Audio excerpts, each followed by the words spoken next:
Booster d'efficacité, c'est pour toi, entrepreneur, qui veut découvrir les moyens pour vivre un business plus productif. Dans chaque épisode, moi, Fabien Muselet, je traiterai d'un sujet seul ou accompagné de personnalités inspirantes pour explorer avec toi les stratégies et les outils pour améliorer ton temps et ta rentabilité. Je te souhaite une super écoute en notre compagnie. Hello Fabien, comment vas-tu ? Salut Fabien, eh bien écoute, ça va nickel, merci et toi ? Eh ben écoute, moi ça va. Alors, c'est vrai que tu le dis, hello Fabien. Moi c'est pareil, c'est la première fois que je dis hello Fabien à un Fabien. Donc c'est un double Fabien pour cet épisode de Booster d'efficacité. Donc dans lequel j'accueille aujourd'hui donc Fabien Bonneau. Comment je peux dire ? Monsieur laboratoire du web. Si tu veux, oui, ça marche. Fabien, du coup, alors, on commence avec ce côté laboratoire du web. Est-ce que tu veux bien, du coup, pour les personnes qui sont dans Booster d'efficacité et dans mon audience, te présenter qui tu es, Fabien Bonneau, et puis est-ce que tu fais avec ce laboratoire du web ? Oui, donc moi c'est Fabien et j'ai le laboratoire du web depuis 2013. J'accompagne les freelances, solopreneurs, infopreneurs à développer et à surtout pérenniser leur activité sur Internet. Yes. Alors, du coup, les aider à développer et à pérenniser. Alors, on peut comprendre les différentes strates, mais sur quoi tu accompagnes et sur quoi tu les aides plus particulièrement ? Est-ce que tu es plus, je sais pas moi, mindset, organisation, développement perso ? C'est quoi la Fabien Touch du laboratoire du web ? Alors moi, c'est que je vais allier les deux mondes. En fait, c'est que j'ai commencé donc en 2013. Au début, j'étais très porté sur les basiques stratégie marketing, etc. Et en fait, avec le temps, je me suis aperçu qu'un entrepreneur, avant d'être une entreprise, il est aussi une personne. Et donc, en tant que personne, il doit s'organiser, il doit prendre des décisions, il doit passer à l'action. Et donc, la partie au sens large, développement personnel, a toute sa place. Donc moi, en fait, j'accompagne les gens à la fois sur la partie stratégie marketing, mais aussi, eux, sur la posture qu'ils doivent adopter pour pouvoir mettre en place cette stratégie marketing. C'est un peu un hybride, parce que pour développer ton activité, tu as besoin de l'aspect stratégique et tu as besoin de l'aspect mindset. En fait, est-ce qu'on peut pas dire aujourd'hui que l'aspect mindset, il est parfois prépondérant et primordial à travailler sur le reste ? Alors en fait, je pense que les deux sont complémentaires. Si je peux faire un parallèle avec le monde de la préparation mentale en sport, Yes. on a souvent tendance à dire le physique fait le travail, et puis quand il n'y a plus de physique, le mental, il fait le travail. Non, c'est une vision qui fonctionne pas, parce que quand le mental est censé prendre la suite, c'est quand même ton physique qui le fait. Donc non, le mental, c'est juste une jauge qui va te dire là c'est facile, là ça devient dur, tu vois, et puis à un moment donné, je peux plus. Et c'est là où effectivement, tu es obligé de faire évoluer cette jauge. Et le mindset en entrepreneuriat, c'est quelque chose qui est indispensable, mais qu'on a déjà tous. Je m'explique, j'ai une définition assez précise du mindset et qui n'est pas souvent véhiculée en France. Le mindset, si on prend la définition au sens littéral, la traduction, c'est état d'esprit. Alors les linguistes pourront être un peu plus précis s'ils veulent, mais en gros, c'est tes schémas de pensée, ton fonctionnement interne, inconscient, qui te pousse à prendre des décisions. Et ce qui est plutôt rassurant, parce que si on était incapable de prendre des décisions au quotidien, on serait bien embêté, on serait toujours en surcharge. Donc on est obligé de simplifier. Notre cerveau est obligé de simplifier. Et donc c'est un peu une carte routière, ou un GPS, c'est un peu plus récent, qui nous permet de prendre des décisions. Et donc, il n'y a pas de bon ou de mauvais mindset, il y a juste un mindset qui va être adapté ou non à ta situation.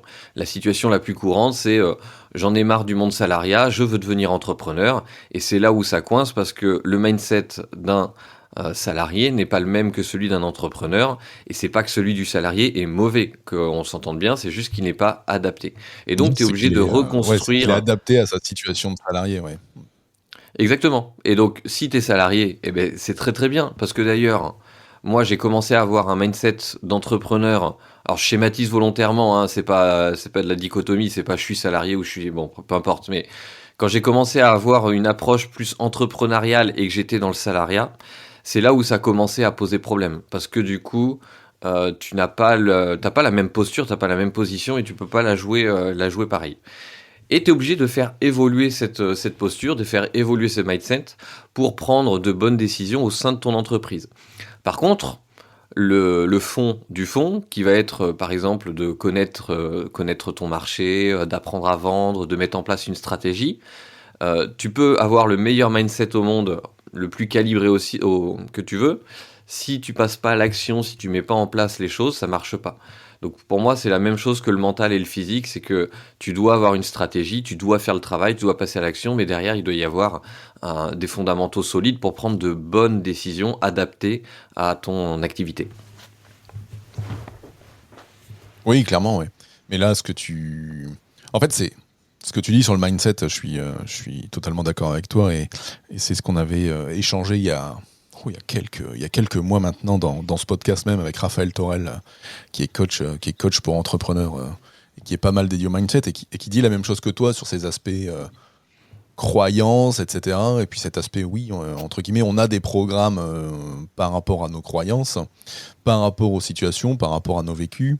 Et après, c'est surtout comment j'adapte mes croyances ou comment j'adapte du coup mon état d'esprit pour pouvoir aller là où je veux aller. Tu l'as dit, salarié pour rester salarié et devenir prendre des postes au-dessus, ou de salarié à entrepreneur, ou de entrepreneur à revenir salarié, ou de entrepreneur à entrepreneur, on va dire qui devient CEO et qui recrute. On est totalement, on est totalement dans l'adaptation permanente en fait. Oui, d'ailleurs, c'est un sujet qui est hyper intéressant en entrepreneuriat. RIA. Le fait de s'adapter et de prendre plaisir sur le chemin. Pour faire une image, moi, c'est Ouais. un conseil que je recommande à mes élèves en piano ou en violon. Euh, Quelqu'un qui commence un instrument, souvent, il a des objectifs de morceaux qu'il veut travailler, qu'il veut jouer.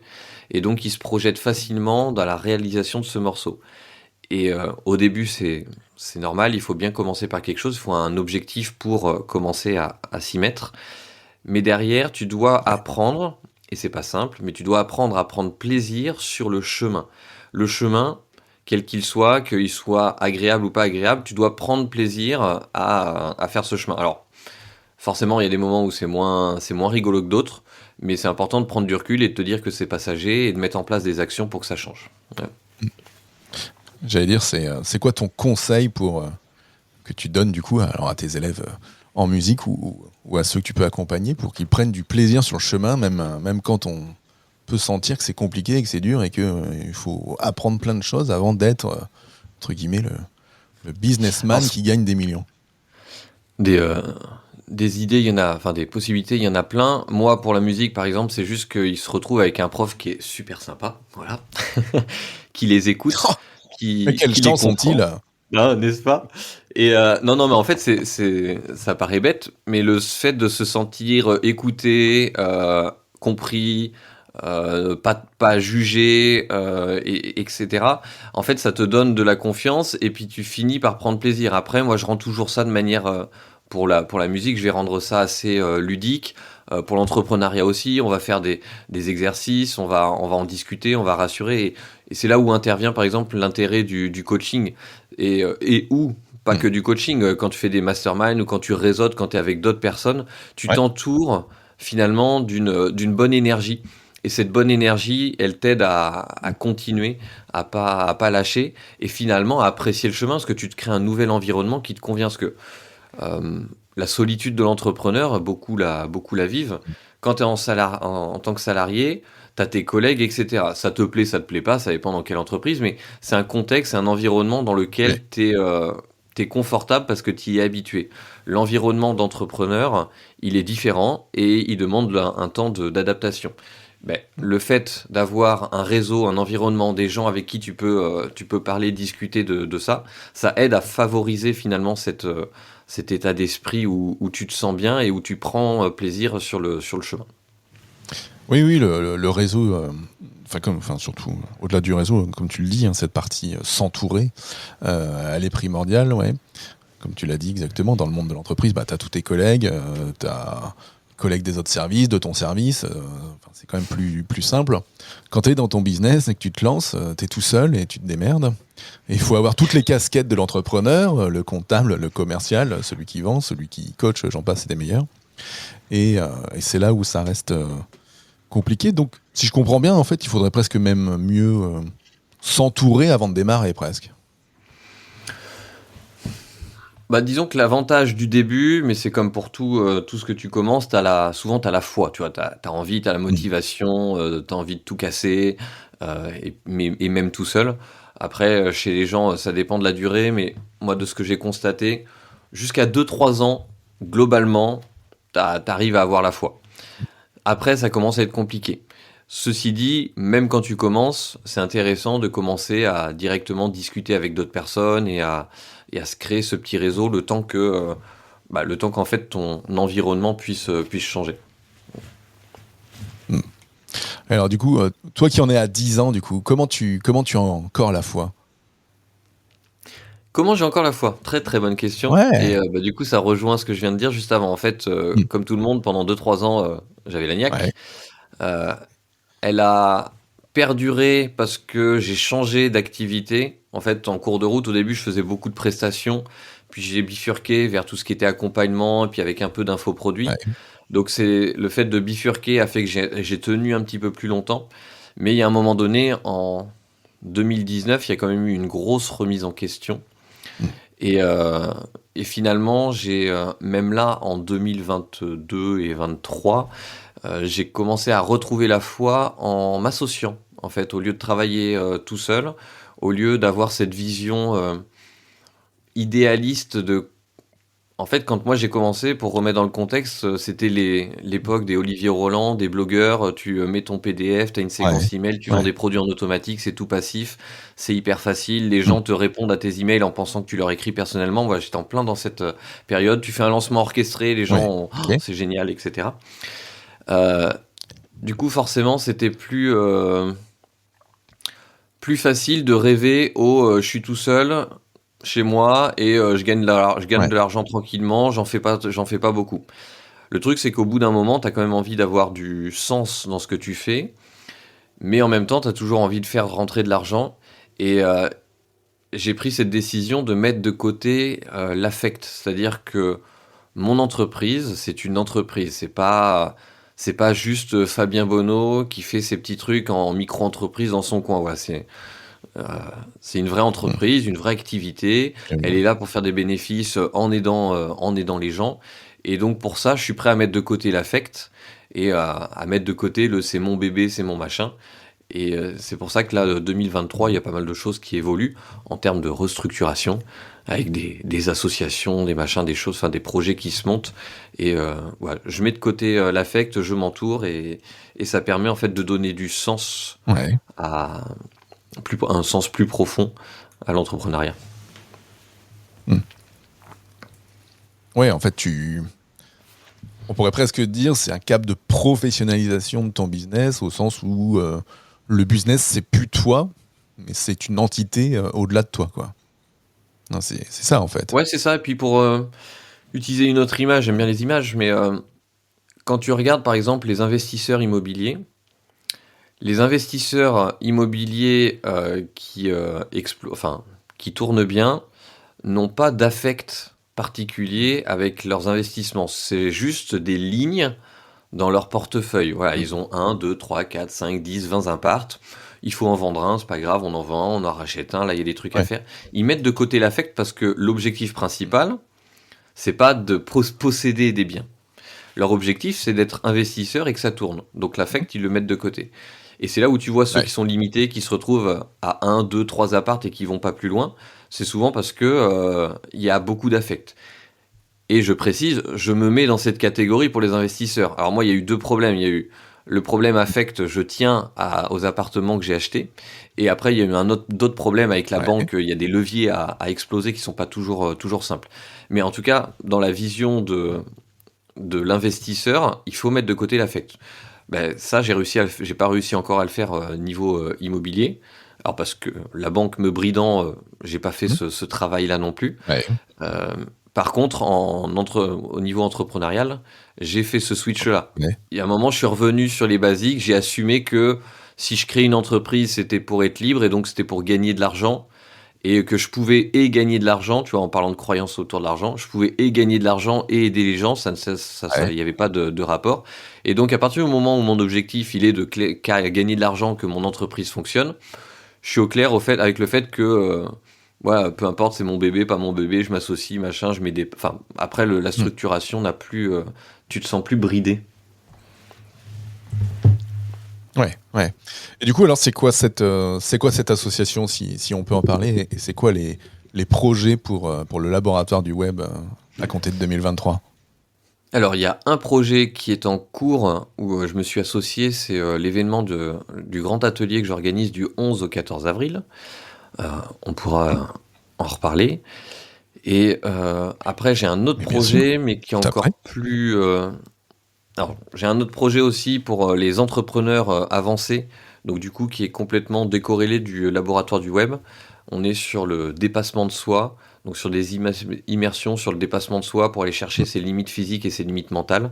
Donc c'est plus lié, moi, à ce que je fais au quotidien avec mes défis sportifs. Et ça s'adresse principalement à des Ouais. entrepreneurs avancés qui sont en quête d'aller se chercher eux-mêmes un peu plus loin que dans l'écosystème du business. Voilà. Et après, j'ai d'autres projets en termes de restructuration, mais c'est un peu plus profond, un peu plus. C'est encore confidentiel parce que c'est encore en réflexion et en Ok. travail et c'est pas encore définitif. Mais il y a des petites choses comme ça qui se trament. Yes. Écoute, écoute, quand ce sera mûr, on peut en parler. Mais donc, du coup, on va embrayer sur le grand atelier, alors, qui se Ouais. déroule, donc, du coup, dans pas longtemps, puisque, du coup, cet épisode va sortir très peu de temps avant. Donc, du coup, on pourra mettre en note de l'épisode, ou à moins que tu aies un lien court à donner pour ceux qui veulent y participer. Mais alors, déjà, c'est quoi le grand atelier? Alors oui, le lien court, c'est legrandatelier .fr. Donc legrandatelier.fr. Le grand atelier, Voilà. c'est quoi? Vous n'avez plus C'est qu'à y un. aller, là. Allez-y. Le grand atelier, en fait, c'est un événement en ligne sur 4 jours où l'objectif est de se mettre en immersion pour justement chercher à développer et surtout pérenniser son activité. Donc l'idée en fait c'est que je fais intervenir 15 experts dans des domaines bien spécifiques et on a structuré ça dans un ordre très logique pour que tu arrives avec ta problématique qui est je fais pas assez de chiffre d'affaires, mon CA fait le yo-yo, etc. Et je sais pas trop sur quelle méthode partir. Tu arrives avec cette problématique-là, tu dois sortir 4 jours après avec les idées beaucoup plus claires, des premières actions concrètes pour que 15 jours après, tu aies déjà des premiers résultats et que tu puisses voir que la trame que tu as lancée était bonne. Donc c'est structuré sur 4 jours, 4 piliers. Premier jour, on va voir tout ce qui est les fondamentaux d'une entreprise. Donc connaître son marché, identifier son avatar, avoir un Mhm. positionnement, créer une Oui. offre irrésistible, etc. Pourquoi? Parce que une entreprise sans offre, si elle a rien à vendre, c'est pas une entreprise. Et donc c'est important de savoir à qui on s'adresse, comment on s'y adresse et tout ça. Et c'est jamais un mauvais exercice que de le refaire régulièrement. Mm. Deuxième jour, on va s'attaquer à un deuxième pilier aussi fondamental que le premier, c'est tout ce qui est vente et prospection. Pour la même raison, une entreprise sans offre, c'est pas une entreprise, mais une entreprise sans clients pour acheter les offres, c'est pas une entreprise. Donc à un moment donné, il faut vendre. Et donc il faut se décomplexer par rapport à ça, il faut apprendre à le Mm. faire, il faut prospecter, il faut vendre, il faut mettre en place des leviers. Donc ça, on le voit sur le deuxième jour. Troisième jour, on va voir tout ce qui est branding, communication, réseaux sociaux. Parce que, bah, pareil, sur le long terme, dans le sens où tu cherches à pérenniser ton activité, c'est important de mettre en place une stratégie qui te permette de ramener régulièrement des gens. Et quatrième pilier, du coup, après, on va parler de mindset. Donc, au sens large, on va parler de la posture de dirigeant, de ton leadership, de tes croyances autour de l'argent, tout ce qui permet en fait de faire évoluer ton mindset pour endosser cette posture d'entrepreneur le mieux possible. Et donc pour ça, donc on a les 15 experts qui vont intervenir chacun sur des sujets spécifiques. on va avoir des ateliers par groupe de 5 personnes. Donc vous serez mis dans Oui. des salles par groupe de 5 pour travailler autour d'un sujet précis, histoire de pouvoir vous mettre déjà le pied à l'étrier. Il y aura aussi une session de débat, comment on appelle ça? Enfin bref, on va faire une sorte de soirée débat inbound contre outbound marketing. L'idée, c'est pas qu'il y en ait un qui ressorte D'accord, gagnant, ouais. c'est surtout de parler des Oui, tenants et aboutissants de chacun. de chacun, ouais, parce que c'est deux stratégies différentes, mais Exactement, les complémentaires. deux. Puis on aborde les deux dans Mm. le grand atelier, donc les deux ont leur intérêt. Mais comment les Tout à fait, ouais. marier? Et puis voilà, c'est une table ronde avec les différents intervenants. Et on a aussi prévu quelques ateliers supplémentaires qui, eux, ont été préenregistrés sur des sujets assez spécifiques pour ceux qui veulent aller plus loin sur certains sujets. J'en ai enregistré un, par exemple, là, avec un ami sur Nantes sur le référencement. J'en ai enregistré un sur LinkedIn. J'en ai enregistré un sur YouTube. Ouais, il y a des petits bonus comme ça Ok. en plus qui ne sont pas dans la trame principale, mais qui peuvent intéresser des Ouais. gens, des gens. Il y en a un sur l'équilibre vie pro, vie perso, etc. Et donc ça se déroule sur les 4 jours du 11 au 14 avril. Et ça va être un événement super. Et voilà. Ouais, bah top. C'est top ça, c'est super intéressant. Et donc, si je comprends bien, et pour être allé voir, donc c'est un événement qui est offert, hein, c'est ça, dans lequel tu vas Alors, amener du coup avec tes. Vas-y. non, alors, en fait, c'est que tu Ah, es allé sur le vas-y, lien dis-moi. là aujourd'hui. Ouais, le grain. En fait, on a fait un choix, Ah, qui je est en t'explique. cours de refonte. Alors, Alors non, en fait, c'est que actuellement, le grand atelier envoie vers une page de capture pour donner du contenu gratuit pour que les gens aient une vision de ce qu'ils vont apprendre dans le grand atelier. Mais le grand atelier est un événement complètement payant et c'est volontaire. En fait, je t'explique la ok. vision. Moi, j'ai organisé 3 événements en ligne, donc des sommets en ligne. Et Ouais. le problème du sommet en ligne, c'est qu'il y a une valorisation, une valeur perçue qui est bien moindre que l'événement que moi j'ai construit. C'est-à-dire que Mm. un sommet en ligne, t'y vas pour être inspiré parce que t'as un, deux, trois intervenants que tu trouves cool et t'as envie de savoir et t'as envie de repartir avec des tips. Donc c'est un format qui peut être Ouais. très cool que j'ai fait, les gens ont beaucoup apprécié. Sauf que là, moi j'ai voulu une ambiance un peu plus bootcamp, atelier, travail, où l'objectif c'est Mm. vraiment comme une formation Ouais.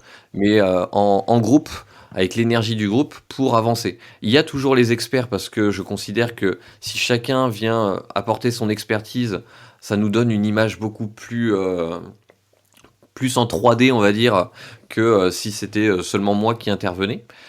Mais du coup, voilà, pour pas que c'est pas un sommet où tu viens, t'as ta place gratuite et puis tu peux prendre un pass payant pour avoir Ouais. des bonus, les replays, etc. Là, non, c'est un Ouais. Ok. événement. T'as envie ou non de développer et pérenniser ton activité.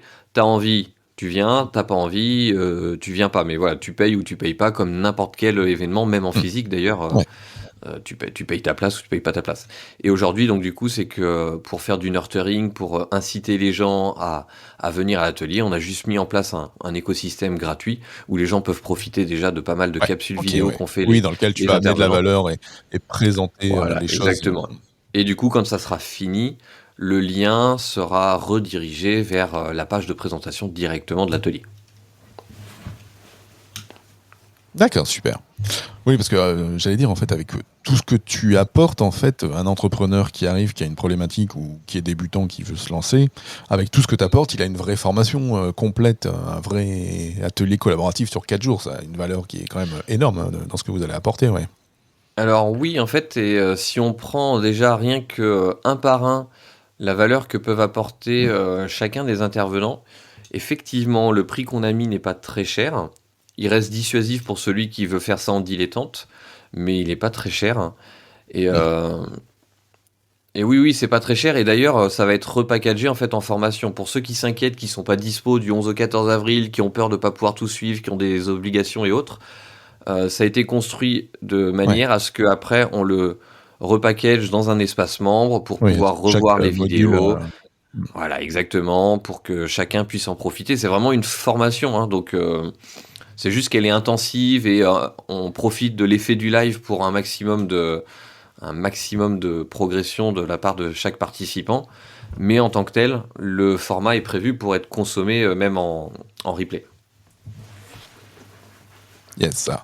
Donc en tout cas, au moment où vous allez entendre cet épisode, ça commencera demain, hein, puisque cet épisode, voilà, on est aujourd'hui le 10 avril.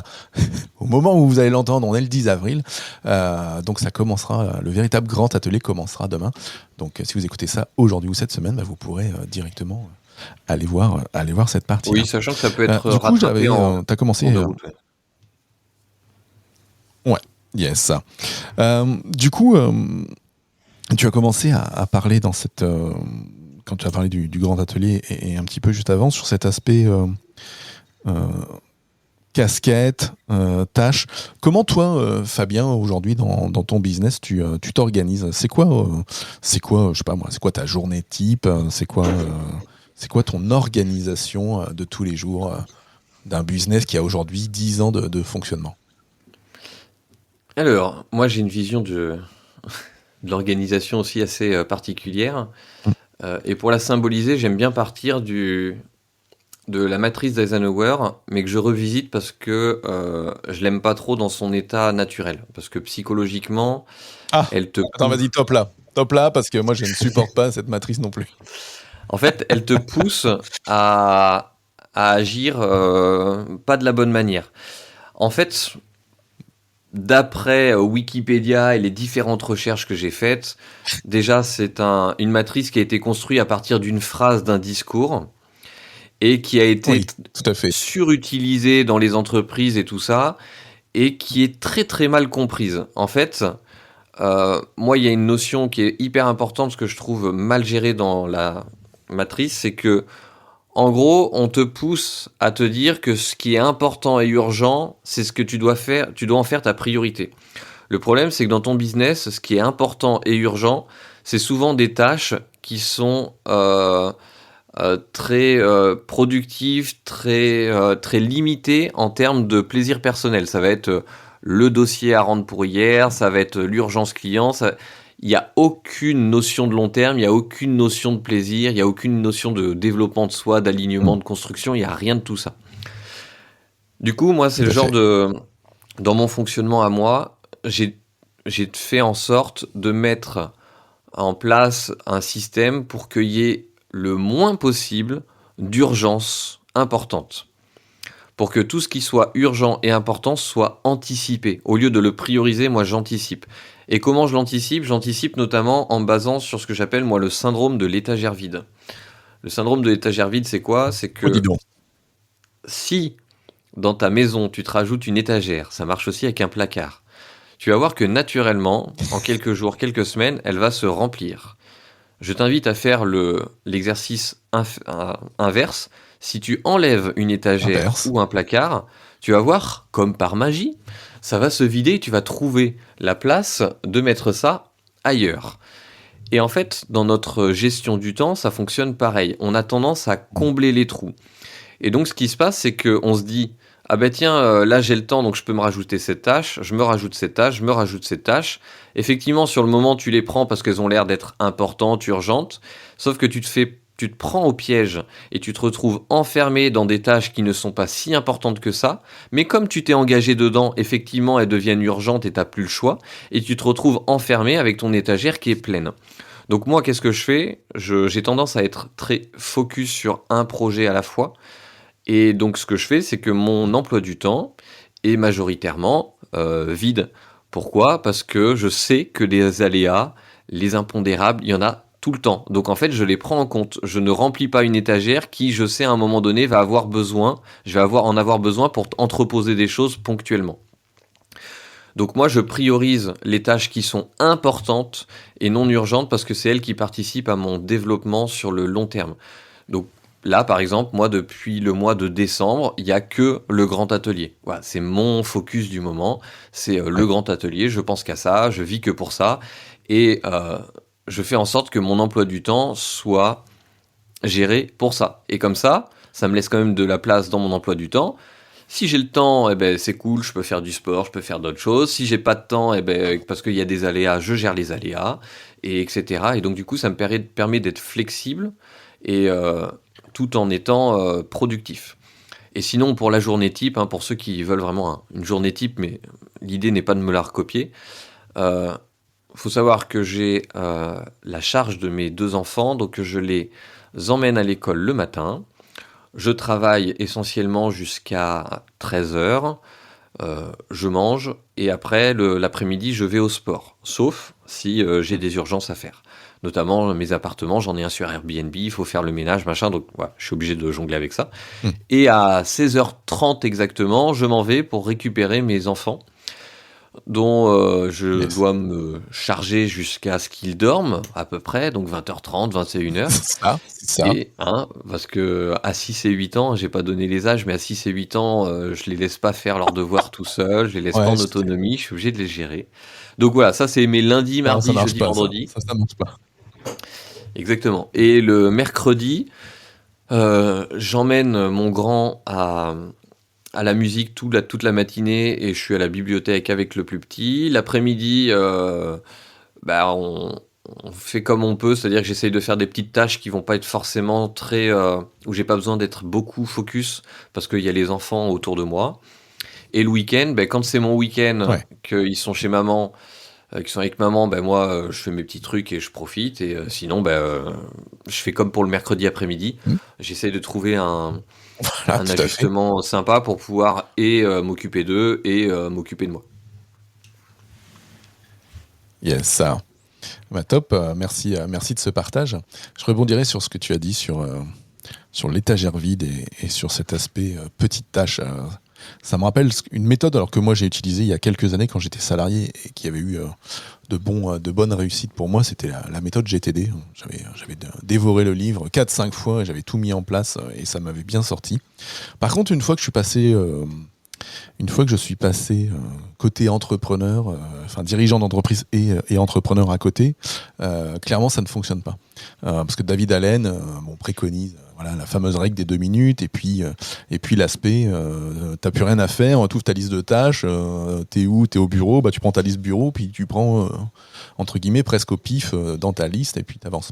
Et du coup tu te retrouves, comme tu le dis, à faire des tâches qui sont importantes et urgentes ou à faire du non important et non urgent au lieu de bosser sur l'important. Donc merci à toi d'avoir rappelé comment toi tu vas nous avoir apporté comment toi tu fonctionnes parce que ça correspond au fonctionnement que moi je peux avoir aujourd'hui et qui est quand même plus conforme au milieu entrepreneurial parce que la gestion du temps et l'organisation d'un entrepreneur elle est quand même totalement différente d'une gestion du temps de salarié ou je dirais ou même de chef d'entreprise plus classique. Euh, merci de ce partage. Et du coup, alors, ce focus un projet à la fois, tout en laissant de la place aux aléas impondérables, on sait qu'un entrepreneur, il a toujours 10 000 idées de trucs à lancer, de trucs nouveaux à faire. Comment tu gères ça, du coup? Alors avec le temps, tu acceptes en fait, tu t'aperçois que les idées, tu en as tout le temps. Et que si tu accordes trop d'importance à chacune des idées, tu dilues ton attention. D'ailleurs, c'est le sujet de ma newsletter d'aujourd'hui, enfin du jour où on enregistre. Euh, je Bon, suis on allé enregistre, ouais. regarder, il y a bien eu des études qui ont été faites, scientifiques, qui prouvent que l'on est incapable de faire plus de 2 tâches à la fois. Homme, femme, ça ne change rien, on en est incapable. En fait, le cerveau, il fonctionne de manière séquentielle. Il fait une tâche, puis il en fait une autre, puis il refait la tâche, etc. Il fonctionne de manière séquentielle. On ne sait pas faire deux choses à la fois. Et du coup, c'est important d'être focus. Alors comment on fait parce que ça n'empêche pas les idées d'arriver? Eh bien déjà, on prend conscience que des idées, on en aura tout le temps. On accepte, tu vois, c'est l'acceptation que tu ne pourras pas tout faire. Hein, tu vois, Mm. j'ai envie de te dire, presque moi mon désarroi de toute une vie, c'est que j'aimerais tout apprendre. Je suis quelqu'un qui adore apprendre, que ce soit des sports, de la musique, des activités. Je suis passionné par l'apprentissage. Mais je dois juste accepter qu'en une vie, j'aurai pas le temps d'apprendre tout ce que je veux. Et que si je veux que ça soit efficace, je dois le faire de manière focus pendant un instant T. Et je vais te donner encore une fois une anecdote personnelle. On avait trouvé une idée qui nous plaisait beaucoup avec avec mon beau-frère. Euh, alors, je donne l'idée, puis si certes, Ouais. ça m'intrigue de voir s'il y en a qui ont trouvé l'idée glauque ou pas. Il y a déjà des choses qui se sont lancées. Nous, ça date de, j'irais 2017 cette idée. J'en suis plus sûr, mais peu importe. L'idée, c'était de se dire, quand quelqu'un meurt et que c'est pas forcément prévu, il y a toujours cette partie deuil qui est pas simple à faire. Et un petit peu comme un Ouais. testament où tu prévois certaines choses, nous on s'était dit ça pourrait être sympa de prévoir des capsules vidéo, audio, où les gens pourraient diffuser après leur mort des messages à leur entourage pour leur dire tout le bien qu'ils pensaient d'eux, pour leur aider à faire la transition, peu importe, après Mm. chacun est libre de faire ce qu'il veut, pour faire un jeu de piste comme dans un film, j'en sais rien. Peu importe, mais on a eu cette idée-là. Le truc c'est que nous on voulait que ça soit pour que ça soit vraiment efficace, on voulait pas qu'il y ait de loupés, et donc on a commencé à se mettre en relation avec les notaires. Et on a commencé à se retrouver avec je savais pas à la base, mais il y a Mm. un groupe d'une dizaine de notaires haut placés qui chapeautent un petit peu le fonctionnement de tout le monde.